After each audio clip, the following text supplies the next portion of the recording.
welcome back to the heathen vlogathon. I have done the full version of the theme song and everything and the other parts to play through. And now we're going to do my top 10 favorite memories with Ethan. Number 10. The first time Ethan broke my cell phone. It was the first time I ever had patience, and I just walked away until I calmed down.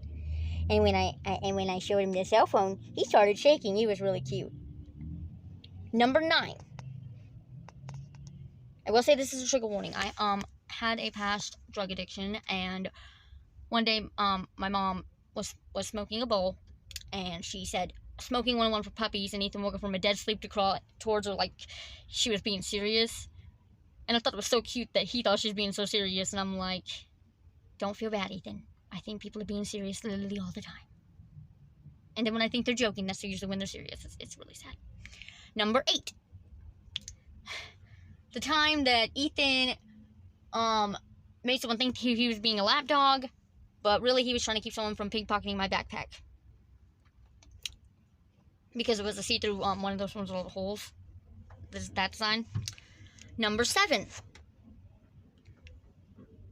The time that Ethan became Ethan the Heathen. My mom called all the puppies heathens, and I said, yeah, Ethan the Heathen, so what? Number 6. The time that Ethan put food in my computer charger port, which is a line in the Ethan Heathen song.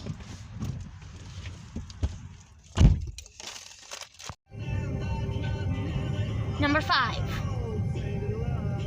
The time that Ethan and Wolf were sneaking out, and I see them on the camera leave the porch door, and I run from one end of the house to the front door, and they're at the end of the driveway. So apparently I'm pretty fast, and I'm like, "Excuse me, motherfuckers!" He comes running back like, "Mommy!" And Wolf just comes back hanging his head like, "Oh, busted."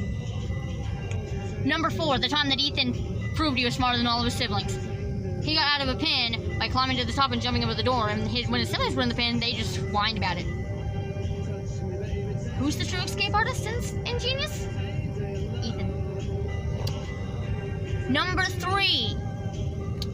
The time that Ethan knocked Aristotle on his ass on a bed. He was sitting on the bed, and Ethan jumps in Aristotle's lap and knocks him straight to laying the fuck down. Number 2. The time that Ethan... All the times that Ethan, actually, whenever I was trying to find something that was in plain sight. He would walk around for 10 minutes barking at me, and I'm like, "What can't you say? I'm busy with something." And then he'd sit down around the thing that was in plain sight, put his paw on top of it, did this with his head, and barked at me like, "Who's the idiot?" And I'm like, there's times I've really missed Ethan, especially when I've lost something. I mean, I am eagle-eyed, I can find things, but sometimes I overlook things, because the more sentimental it is, the more panicked I get, and you can't find anything on a panic mindset. Just free advice for them. Number 1, the only time Ethan ever listened to me. I thought I would never be amused by this, but one day, I was going to hang out with Aristotle, and I thought that that Ethan was, like, still on the porch. I thought I'd gone past him. Someone else had opened the porch door, and I didn't know it. Well, to leave, and I didn't pay attention. So Ethan comes and sneaks up and rests his hand on my leg. And this entire time I don't even know until I'm about to close the door, and he goes to where, like, he's far from hitting him and decapitating his head.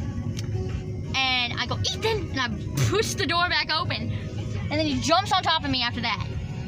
Instead of, because I would always tell him, "Do not just get excited the second you see me and jump on me." It's insane. Sometimes it was like too much because I get overwhelmed easy because of my Asperger's and moderate intellectual deficit disorder. Which, I mean, I didn't care. I wouldn't have Ethan any other way, like I said, and saying. But yeah, that was the only time he ever listened to me, and that's my top 10 favorite memories of Ethan. Catch you guys next Ethan vlog.